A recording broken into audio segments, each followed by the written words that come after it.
Então nós vamos para os Salmos 46, verso 1, que diz assim: Deus é o nosso refúgio, é a nossa fortaleza, auxílio sempre presente na adversidade. Verso 2: Por isso não temeremos, ainda que a terra trema, os montes afundem no coração do mar, ainda que estronde as suas águas turbulentas e os montes sejam sacudidos pela sua fúria. Há um rio. Vem aqui comigo. Por que aí está escrito pausa? Porque você vai percebendo que o salmista, ele trabalha um assunto, depois ele entra no assunto. Então são três pontos aqui que ele constrói nesse salmo. Então aqui ele pontuou uma coisa, que nós vamos construir a mensagem. Agora ele vai construir uma outra mentalidade no verso 4 até o verso 7. E ele diz: há um rio cujos canais alegram a cidade de Deus, o santo lugar onde habita o Altíssimo. Deus nela está, não será abalada. Deus vem em seu auxílio desde o romper da manhã. Nações se agitam, reinos se abalam, ele ergue a voz e a terra derrete. E o verso 7 ele diz: o Senhor dos exércitos está conosco, o Deus de Jacó, a nossa torre segura. Pausa. E aí ele entra no verso 8 falando: venham, vejam as obras do Senhor, os seus feitos estarrecedores na terra. Ele dá fim às guerras, até os confins da terra. Quebra o arco e despedaça a lança, destrói os escudos com fogo. Verso 10: parem de lutar. Saiba que eu sou Deus, serei exaltado entre as nações, serei exaltado na terra. O Senhor dos exércitos está conosco, o Deus de Jacó é a nossa torre segura. Amém? Obrigado, Pai, por estarmos diante da sua palavra, estarmos diante daquilo que transforma a nossa vida, que é o Evangelho, Senhor, e a tua palavra aberta. Abre o nosso coração, Senhor, abre a nossa mente, para recebermos a sua palavra transformadora, que muda mentes e corações, homens e mulheres, crianças, que mudam vidas. Abra a nossa mente, tira as vendas dos nossos olhos, para que nós possamos ver, enxergar. Traz, Senhor, em nosso coração a certeza de que o Senhor está conosco, de que o Senhor é presente na nossa vida, porque somos o seu povo, em nome de Jesus. Amém? Irmãos, este salmo, ele foi uma grande inspiração para Martinho Lutero, porque no tempo da Reforma, Martinho Lutero, que fazia parte da Igreja Católica, que teve uma revelação da palavra de Deus, que apenas Cristo, somente por meio das Escrituras, as pessoas poderiam ser salvas, e não por indulgências, e não por obras, e não por fazer boas coisas, mas somente por meio de Cristo Jesus. Então Martinho Lutero precisava agora confrontar uma realidade que ele estava vivendo, que era uma igreja que cobrava indulgências para que as pessoas pudessem entrar no céu. Então Martinho Lutero, com essa revelação que foi dada pelo Espírito de Deus, começa a enfrentar perseguições, começa a enfrentar situações adversas contra a sua vida. Então não somente a Igreja Católica começa a perseguir Martinho Lutero, mas como também os reis alemãos começam a perseguir, porque eles não aceitavam que Martinho Lutero trouxesse essa reforma. Como assim? Você agora está contra nós? Agora você está dizendo que você recebeu uma revelação de Deus, que o que nós estamos fazendo é errado? Não. Então Martinho Lutero começa a ser perseguido. E aí, a música Castelo Forte é o Nosso Deus foi extraída do Salmo 46. Então a música que nós cantamos aqui, que é uma canção que até hoje é cantada pelos puritanos, pelos grandes reformadores, Castelo Forte é o Nosso Deus, ela vem de uma experiência com o Salmo 46 na vida de Martinho Lutero. Então o Salmo 46 ele foi escrito pelos filhos de Corá, que era da descendência dos levitas. E o contexto desse salmo, ele está ligado acerca dos assírios. Os assírios planejavam atacar Jerusalém. Os assírios estavam preparando uma emboscada para Jerusalém. Então isso fez com que o povo de Deus temessem aquilo. Chegou diante dos ouvidos do rei Ezequias de que os assírios, que tinham agora, até então, destruído os outros reinos, porque os assírios, irmãos, eles eram um exército que destruíam tudo que vinham pela frente.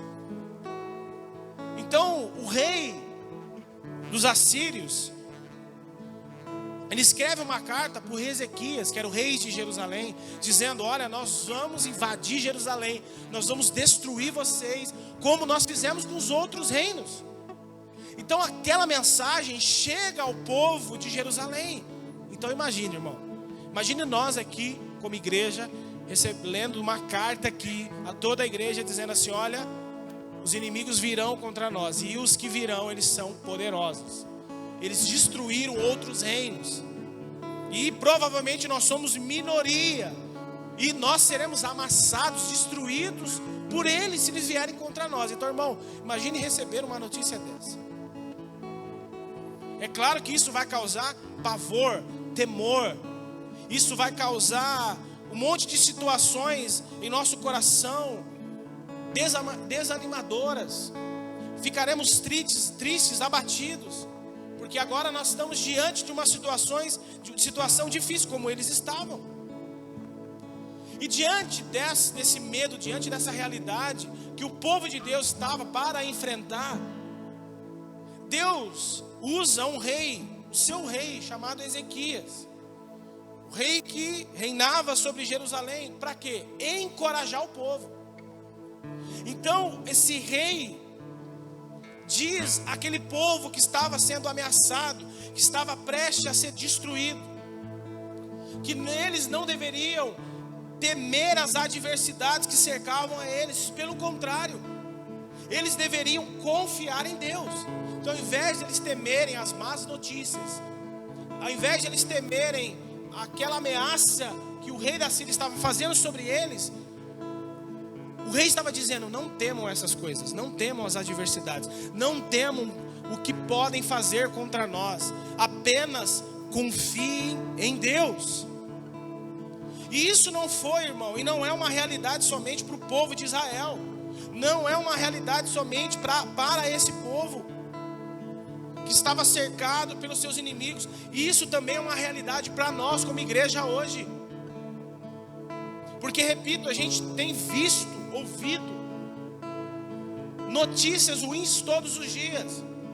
Estamos vendo agora uma guerra entre os palestinos, uma guerra que sempre existiu, e isso é bíblico, mas é uma guerra que vem se intensificando, como aconteceu no dia de ontem, a invasão em Israel, aonde provavelmente mais de 500 civis, pessoas como eu e você, crianças, mulheres, idosos, estão sendo mortos, foram mortos, foram atrocidades, famílias foram assassinadas dentro da sua própria casa, mulheres foram sequestradas, idosas foram sequestradas. Então, diante de tudo que nós estamos vendo, a guerra entre a Ucrânia, entre a Rússia, nós estamos vendo vários alarmes em quase todas as nações. A OTAN, que são vários países que se unem para evitar com que essas coisas aconteçam, que apoiam a Ucrânia. Então, nós estamos vendo as coisas se intensificando, e isso faz com que o nosso coração se turbe. Isso faz com que nós vivemos uma vida preocupante. Isso faz com que muitas pessoas vivem ansiosos, preocupados com os seus futuros.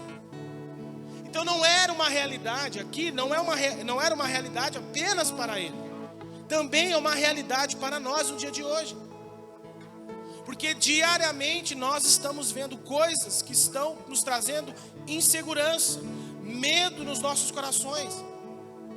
Quantas pessoas que você conhece, quantos cristãos, talvez você seja um, que estão vivendo, sofrendo por ansiedade ansiedade do que vai acontecer, das coisas que já estão acontecendo.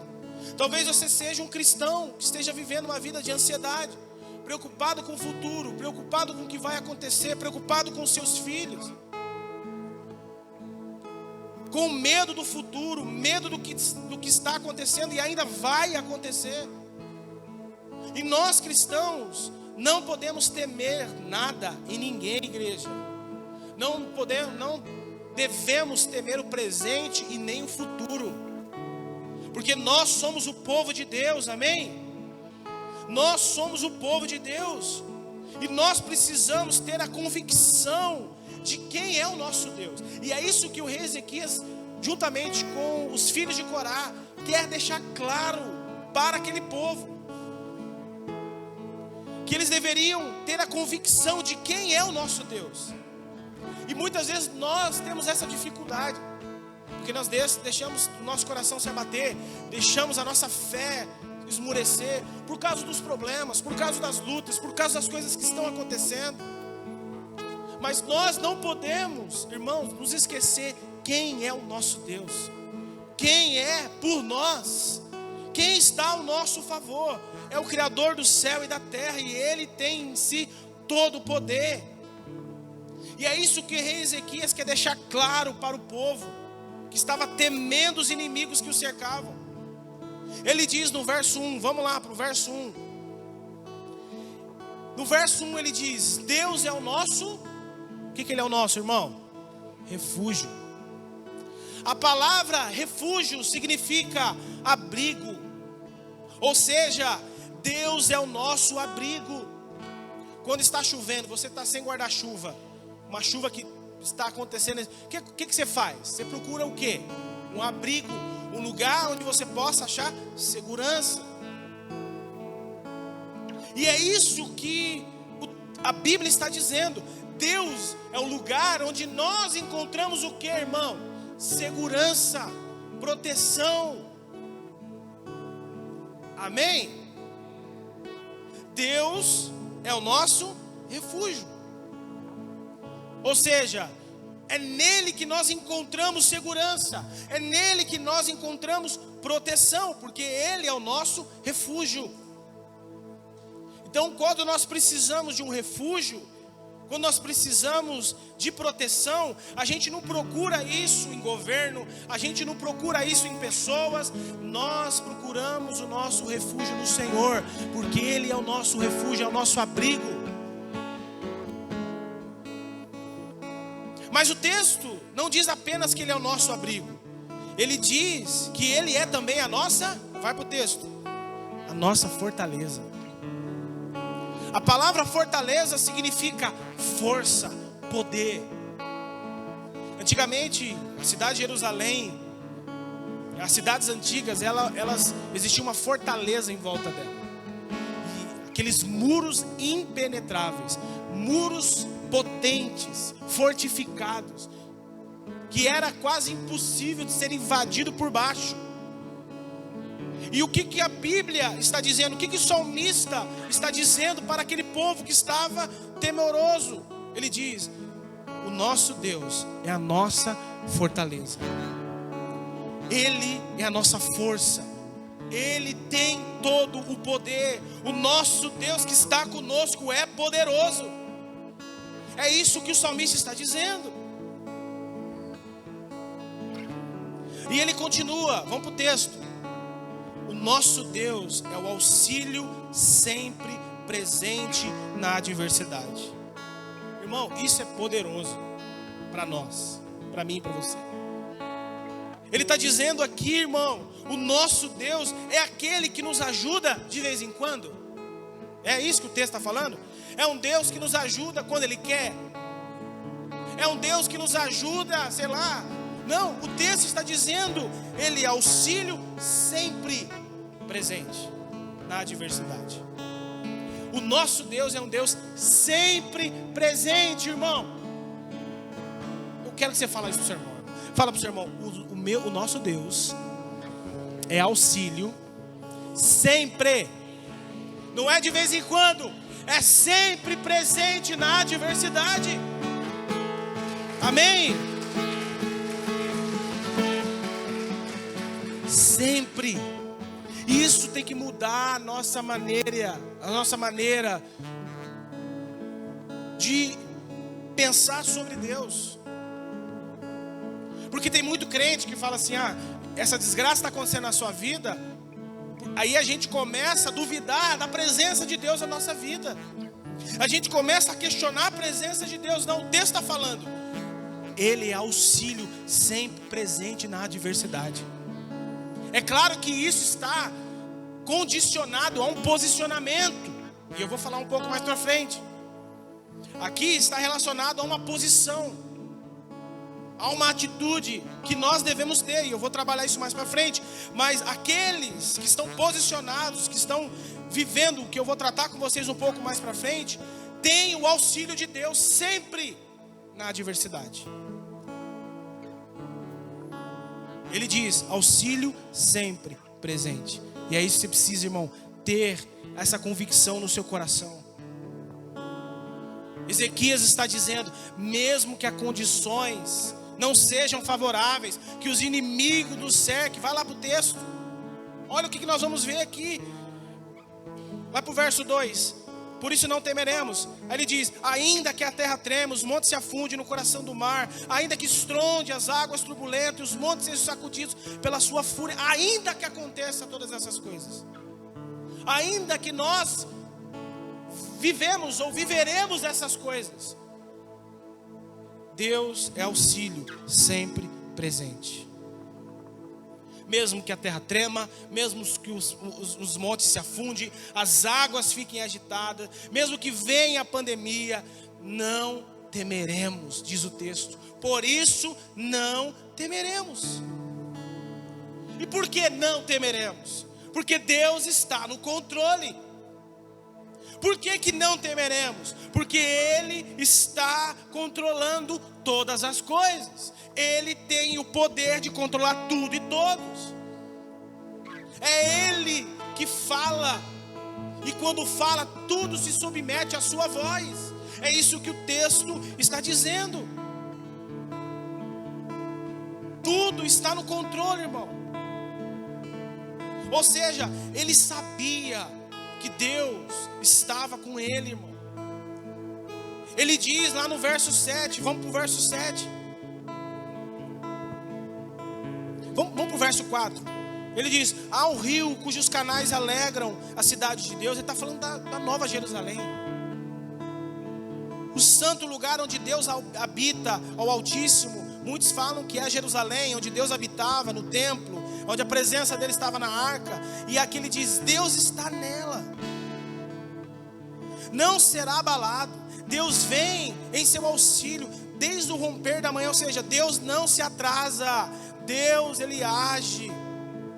Ele diz: nações se agitam, reinos se abalam. Ele ergue a voz e a terra derrete. Ou seja, tudo está no controle de Deus. E se Deus dá uma voz de comando a essa terra, tudo se coloca no seu devido lugar. Irmão, isso é poderoso para nós. E eles experimentaram essa presença quando os assírios planejavam atacá-los. O que Deus fez? Quando eles tiveram essa revelação de quem Deus é, quando eles cantaram esse salmo, dizendo: Deus é o nosso refúgio, Deus é a nossa fortaleza, auxílio sempre presente. Basta Ele falar que tudo se resolve. Quando eles tiveram essa revelação, quando eles tiveram esse entendimento, lá em Isaías 37, verso 37, a gente vai ver um anjo de Deus indo lá no acampamento dos assírios e matando 185.000 soldados, sem que o povo lute. Isso é poderoso, irmão, porque eles tiveram uma revelação, um entendimento, e eles confiaram nisso. Eles falaram: não, Deus é o nosso refúgio, Deus é a nossa fortaleza, Ele está sempre com nós. Isso é fé, isso é confiar em Deus. E aqueles que confiam em Deus, irmão, não precisam lutar, porque Deus luta ao seu favor. Em situações que talvez nós não conseguiremos agir. É isso que o texto está nos mostrando. O anjo foi lá, matou 185 mil soldados dos assírios, e aí pegou o rei Senaqueribe e mandou embora. Aquele rei que mandou uma carta escrevendo: nós vamos destruir vocês, nós vamos acabar com vocês. E Deus: esse povo é o meu povo, eles confiam em mim, e por confiar em mim, eu vou mandar um anjo, eu vou resolver o problema. E resolveu. Mas isso veio, consequentemente, a um posicionamento, a uma atitude do povo de Deus em confiar em quem Deus é. Quantos confiam em Deus aqui, irmão? Então você não tem motivo para temer, você não tem motivo para entristecer o seu coração, para viver uma vida ansiosa, porque você confia nesse Deus poderoso. Eles sabiam quem Deus é. Essa revelação mudou a vida deles. Não precisaram lutar, Deus lutou por eles. Mas repito, isso aconteceu porque eles colocaram a sua confiança em Deus. E é isso que nós precisamos fazer, irmãos. Da mesma forma que Deus disse que estaria com o seu povo, Jesus disse para mim, para você, para os seus discípulos. Ele diz lá em Mateus 28:20 que estaria conosco para sempre, até o fim dos tempos. Então, até esse dia, que talvez são dias que nós vamos viver, os nossos filhos vão viver, que são os últimos dias, os fins dos tempos, Jesus deixou claro que estaria conosco, assim como Deus estava com o povo dele. Jesus deixa claro para nós que estará conosco para sempre, até o fim dos tempos, irmão. E isso tem que trazer paz ao nosso coração, isso tem que trazer alegria em nosso coração, isso não pode abater a nossa vida, porque Jesus está conosco. Ele diz: fazer isso em memória de mim até que eu venha. Ou seja, eu estarei com vocês, eu voltarei, eu tenho uma promessa, eu vou para o Pai, vou preparar um lugar para você. Não se turbe o vosso coração, crê em Deus e também em mim, porque a casa do meu Pai há muitas moradas, eu estou preparando para vocês. Não se turbe, não se turbe. Ah, mas olha o que está acontecendo. Não se turbe, Ele está conosco. O que eu tenho que fazer? Confiar. Confiar naquele que diz que estaria conosco. Então, irmãos, igreja, não tem motivo para temermos as más notícias que nós estamos ouvindo. Irmão, quero dar um conselho para vocês: desliguem a televisão. Desligue, irmão, desligue as televisões, principalmente a Globo. Nem assista. Desligue as televisões, desligue das más. Mas eu preciso estar interagido. Ah, mas eu preciso estar. Vai na rádio, ou numa rádio séria, uma rádio que tem, ou até um canal de televisão que tem equilíbrio, aonde escuta os dois lados, aonde existe de fato uma democracia. Mas não, o povo de Deus muitas vezes está dando ouvido a um lado apenas. Estão culpando Israel porque os palestinos invadiram. Israel é odiado até hoje, irmão. Mas Israel ainda é o povo de Deus e tem uma promessa de Deus. E Paulo fala isso em Romanos capítulo 9. Deus tem algo grandioso para o seu povo e para nós, que agora fazemos parte. Fomos enxertados. Somos agora um povo ao qual nós temos esse Deus poderoso ao nosso favor. Pare de ficar dando ouvidos às más notícias, às desgraças. Pare com isso, irmão. Isso afeta teu coração, afeta a tua fé, afeta as suas convicções. A Bíblia diz que essas coisas vão acontecer. E diga para o teu coração: isso é a palavra de Deus se cumprindo. Isso é a palavra de Deus se cumprindo. E eu não vou desfalecer, eu não vou desanimar, porque Jesus disse que sempre estaria comigo, e Ele está comigo. Tem que trazer isso ao nosso coração, porque às vezes a gente olha as más notícias, a gente já entristece. Fala: meu Deus, e agora? E agora, irmão? Tudo está no controle de Deus. Nada está fora do controle de Deus. Deus não perdeu o controle de nada. Tudo está em seu controle. Não tem motivo para a gente temer as más notícias. Não tem motivo para a gente temer as adversidades, os inimigos que vêm e que virão. Não tem motivo. Não se turbe o vosso coração. Creia em Deus e também naquele que diz que estará conosco para sempre. E crer é acreditar, é confiar, é depositar a nossa vida nele. Isso é crer. Senhor, tudo está contrário, mas eu confio em Ti. Senhor, tudo está sendo abalado, mas eu não serei abalado, porque eu confio em Ti, Senhor. Senhor, nós estamos vendo falsos líderes sendo expostos, e líderes que a gente admirava. Tudo está no controle de Deus. Confia em Deus, irmão. Porque o julgamento, diz Pedro na sua carta, começará pela casa de Deus. Então Deus está trazendo o julgamento, primeiramente, está purificando o seu povo. Não se escandalize, não fique temerosos. Deus está purificando o seu povo. Amém, irmão? Então não tema, não se escandalize, não deixe isso roubar a sua paz. Você vai dizer para o seu coração: Deus está no controle de tudo e eu confio nele.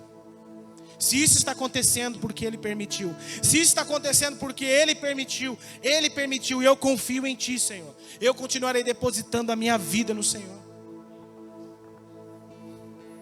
E quem faz isso, vive aquilo que o Salmo 125 diz: os que confiam no Senhor são como o quê? Os montes de Sião. E ele continua: que não se abalam, mas permanecem para sempre. Os que confiam no Senhor são como o que, irmão? Monte de Sião. Uma região inabalável, impenetrável. Então os que confiam nele de fato são como esses montes de Sião, que não se abalam. Pelo contrário, ao invés de não abalar, ainda vai permanecer para sempre. Não seremos abalados e vamos permanecer, irmão. Permanecer. Quem quer viver isso? Porque a gente fala, não, a gente canta isso, mas a gente não tem o entendimento do como isso é poderoso, irmão, para a nossa vida. Confiar em Deus é o que a gente tem que fazer todos os dias. Confiar em Deus, depositar a nossa confiança no Senhor, é o que a gente tem que fazer todo dia. Não é confiar na sua conta bancária. Não é, irmão, confiar nas amizades, influências que você tem. Não é confiar em governo. Não, é confiar apenas, unicamente no Senhor. Porque é a nossa confiança nele que vai fazer com que eu e você, a igreja, suporte as coisas que estão por vir. Não é confiar nas coisas que se perecem, né, no dinheiro guardado. A gente planeja, né, tem um dinheirinho guardado, se vier uma crise. E, irmão, quantas pessoas nessa pandemia sofreram, morreram, mesmo com dinheiro guardado? Conheço clientes meus, milionários, que perderam a vida nos melhores hospitais, que morreram. Então a confiança no dinheiro não é nada. A nossa confiança está no Senhor. Confiança no Senhor, unicamente no Senhor. Esse é o segredo do povo de Deus. É confiar no que Jesus cumprirá a sua palavra. É não temer as más notícias que vemos na televisão, que vivemos no dia a dia. Ah, mas pedófilo, é estrupador, olha o que fizeram. Não tema, não tema. Kleber ministrou 2 semanas passadas, nos últimos dias, o que Paulo escreveu a Timóteo. O que vai acontecer? Pessoas ingratas, imorais, não amarão a Deus, odiarão as suas famílias. Isso é bíblico, é palavra. Então isso não deve causar em nós temor, mas confiança em saber que Deus está cumprindo a sua palavra e que ela está sendo uma realidade nos nossos dias, e que vamos viver, mas não vamos ser afetados, porque a nossa confiança está no Senhor. Confie em Jesus, irmão. O que nós fazemos aqui na ceia não é apenas um memorial no sentido de lembrar o que Ele fez, que tem um significado poderoso, mas é dizer para a ceia: Senhor, nós confiamos em Ti, Senhor. Nós desfrutamos do suco, desfrutamos do pão, em memória do que o Senhor fez por nós, e até lá nós faremos isso, confiando no Senhor, confiando na Sua promessa, confiando que o Senhor voltará e nos buscará, resgatará a Sua igreja, que passou e passará por tantas dificuldades, mas Senhor, não seremos abalados, porque os que confiam no Senhor são como os montes de Sião, que não se abalam. Então, irmão, descanse em Deus, confie em Deus. Ah, mas pastor, eu estou vivendo situações adversas. Confie em Deus, trabalhe, faça o que você tem que fazer, confiando em Deus, não fazendo negócios ilegais, não envolvendo coisas ilegais, confiando em Deus. No reino de Deus não tem atalho, no reino de Deus não tem facilidade, no reino de Deus, irmão, a glória é de Deus, não é de homens, não é nossa, é de Deus.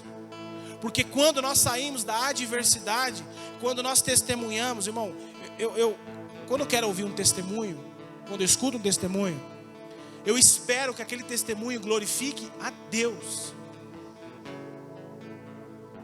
Não porque eu, não, o Senhor. Porque eu confiei no Senhor, porque eu fiz no Senhor, o Senhor estava, eu confiei nele, a glória é de Deus, é dele, irmão, não é nossa, não é do amigo, não é de quem ajudou, é de Deus, porque eu confiei nele. Lembre-se do que Jesus diz em Lucas 12:7. Todos os fios da sua cabeça estão contados.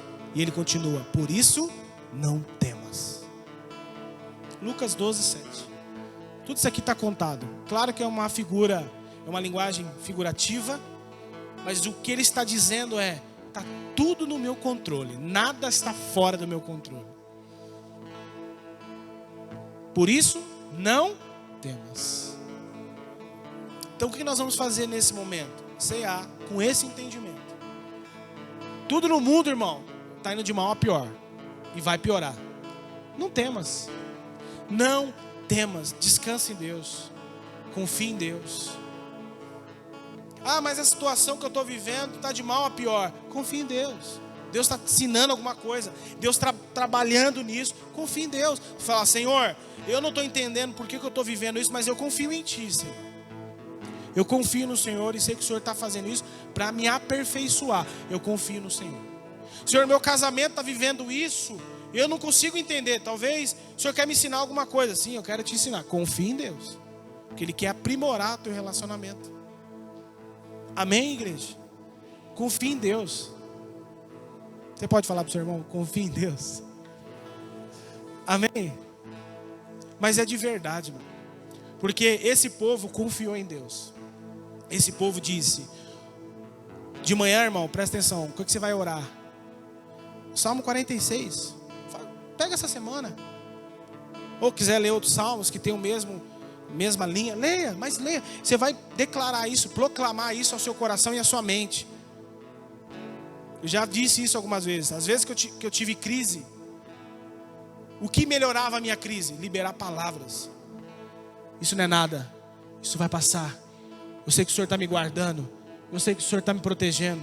Isso é apenas uma crise e é embora. E quando nós trazemos a palavra de Deus ao nosso coração e à nossa mente, isso traz paz e refrigério para a nossa alma. Então pega o Salmo 46 essa semana e libere isso todo dia de manhã. Senhor, Tu és o nosso refúgio, o meu refúgio. Senhor, Tu és a minha fortaleza. Senhor, Tu és o auxílio sempre presente na adversidade. Por isso, Senhor, eu não temerei nada. Eu vou sair para trabalhar e eu não vou temer nada. Eu vou voltar para trabalhar e eu não vou temer nada. Porque o Senhor é meu refúgio, é a minha fortaleza e auxílio sempre presente. Que isso seja uma realidade na tua vida, como foi na vida deles. Porque isso vai mudar a sua vida. Isso vai mudar a sua caminhada com o Senhor. Vamos ceiar? Com esse entendimento? E dizer: Senhor, eu tô arrebentado, mas eu vou participar da mesa. Eu vou ceiar confiando no Senhor, de que eu estou vivendo é apenas uma intervenção do Senhor para me aperfeiçoar, para mudar, para me direcionar. E você vai liberar isso sobre a tua vida. E as coisas externas que estão acontecendo, irmão, ei, confia em Deus. Amém? Como nós vamos fazer a ceia? Vamos ter irmãos nos visitando. A gente vai pegar essa fileira, os irmãos vão vir e vão pegar. Então, os irmãos que ceiam, são batizados, ok? Vão pegar aqui do pão, pegar do suco e vai voltar para o seu lugar. Então, melhor fazendo assim, né? Ou até pode voltar pelo corredor, não tem problema. Então, essa fileira vem, pega a ceia. Porque a gente sempre tem falado isso aqui, né? O mais importante é a gente se conectar com a mesa. A mesa é poderosa. A gente tinha uma outra forma, né? Fazemos a mesa no meio, mas a gente decidiu fazer dessa forma. Mas a atitude de vir à mesa, de pegar da mesa, ela vai continuar. Então você vai vir aqui, pega do pão, pega do suco, volte para o seu lugar. Assim será no meio e assim será. Amém? Vamos orar? Senhor, nós somos gratos a Ti, Senhor, por essa manhã. Obrigado, Pai, por nos ajudarmos a continuar perseverantes, inabaláveis. Obrigado, Senhor, por nos ajudar a caminhar, a entender, Senhor, de que o Senhor está no controle de todas as coisas, independentemente das adversidades que somos, Senhor, em que enfrentamos. Nos ajude, Senhor, em nome de Jesus. Nós agora vamos participar da mesa, da sua mesa, Senhor, como ordenança do Senhor. Nós vamos ceiar o pão e o suco que representa o corpo e o sangue do nosso Senhor e Salvador. Senhor, que seja algo poderoso sobre a nossa vida. Que o Senhor venha, Deus, em nome de Jesus, fazer com que os meus irmãos continuem dando a devida importância do que essa mesa representa, do que os elementos representam, Senhor. E venham lembrar daquilo que o Senhor fez e confiar no Senhor, em saber que nós temos uma promessa de que o Senhor voltará e nos resgatará e fará justiça em prol do seu povo. E até lá, Senhor, nós confiaremos em Ti e nós participaremos da mesa, em nome de Jesus. A primeira fileira, por favor, venha. Pega, senta no seu lugar e medita, já vai orando. Se tem algo com a sua esposa, já peça perdão. Se há algo com o seu marido, peça perdão. Se reconcilie. Os filhos com os pais com os filhos, os irmãos. Faça isso em nome de Jesus. As maravilhas de teu amor. Fileira do meio.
igual não há.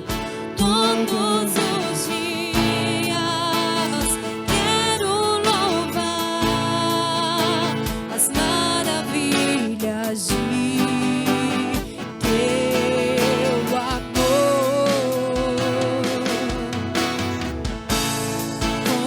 Consolo, abrigo, força e refúgio é o Senhor. Com todo meu ser, com tudo que sou, sempre te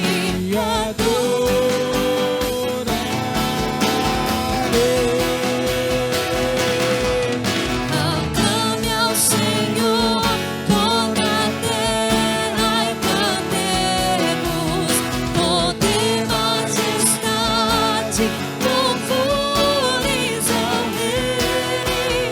Montanhas se prostrem e ruja os mares ao som de teu nome. Alegre te louvo por teus grandes feitos. Firmado estarei, sempre te amarei.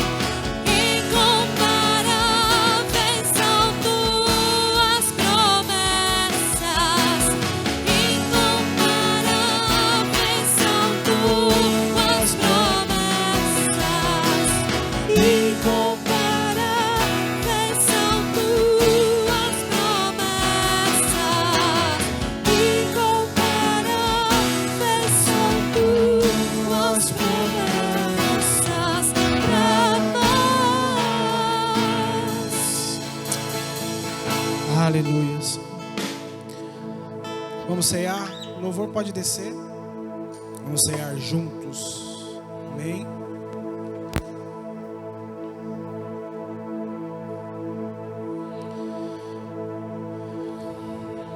Aleluia. Enquanto isso, irmão, vai falando, né? Vai expressando com o Senhor.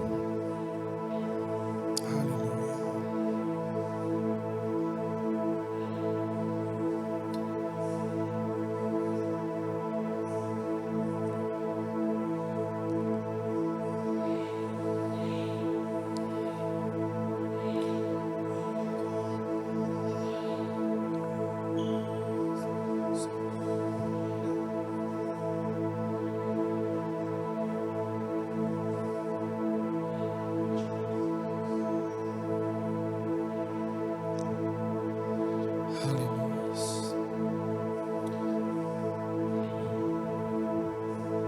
Os irmãos estão recebendo ali atrás. E a gente inicia.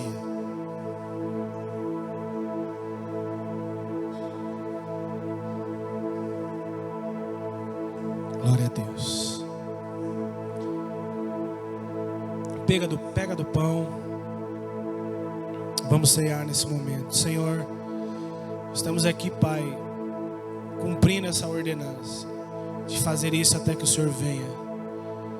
Que o Senhor Deus possa, nesse momento, cravar em nossos corações a nossa confiança naquilo que fazemos e levar esse momento a sério e valorizar esse momento e confiar no Senhor e saber apenas que não é uma liturgia religiosa, mas é algo poderoso que muda a nossa vida todas as vezes que nós se reunimos para isso. Pois eu recebi do Senhor o que também lhe entreguei, que o Senhor Jesus, na noite que foi traído, tomou o pão e, tendo dado graças, partiu e disse: isto é o meu corpo que é dado em favor de vocês. Façam isto em memória de mim. Coma do pão.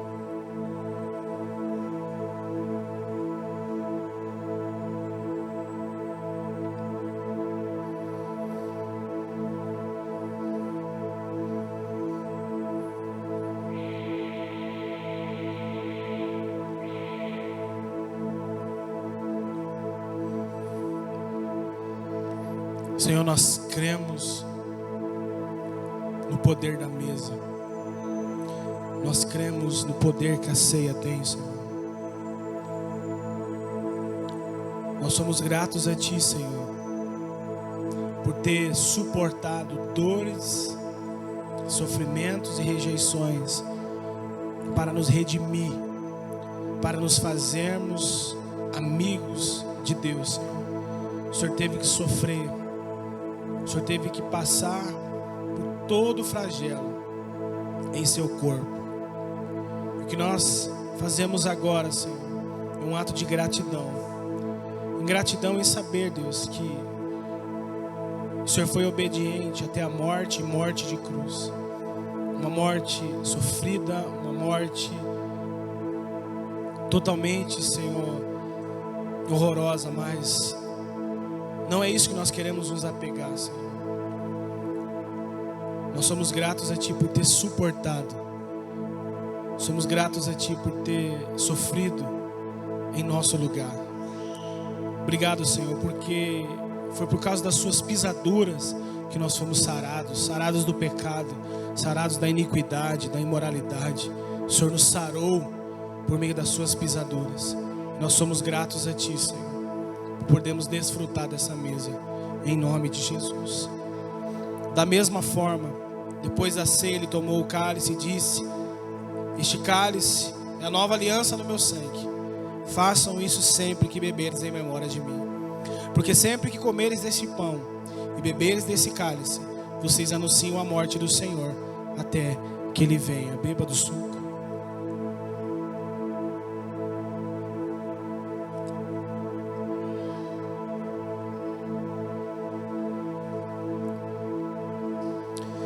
Obrigado, Senhor. Obrigado pelo Teu sangue que nos redimiu, que nos justificou. O sangue do Cordeiro imaculado, o sangue que foi derramado em favor povos, línguas e tribos. Obrigado, Senhor, por ter nos alcançado por meio do Seu sangue, por ter nos purificado e nos tornado aceitos por Deus por causa do Seu sangue. O sangue que nos purifica, o sangue que nos justifica, Senhor, que tira de nós a culpa. Obrigado, Senhor, por podermos todos os meses participarmos dessa mesa e ter esse entendimento de que foi por causa do Senhor, do Seu sacrifício, da Sua morte, do sangue derramado, que hoje nós somos livres, que hoje nós somos filhos de Deus, que hoje nós somos aceitos pelo Pai, que hoje nós temos uma herança eterna, que hoje nós vamos desfrutar da eternidade, que hoje, Senhor, nós temos o privilégio de ser o que somos, a família de Deus, o povo de Deus, o povo escolhido de Deus, o povo que tem promessa, o povo que tem um Deus em seu favor, um povo que confia em Ti, Senhor. E isso tudo só foi possível por meio do corpo, por meio do sangue. Obrigado, Senhor. Que isso seja cravado em nossa mente, em nosso coração, em nome de Jesus. Que o Senhor te abençoe e te guarde. Que Ele resplandeça o rosto sobre ti e que Ele te dê a paz, em nome de Jesus. Amém, amém e amém. Glória a Deus.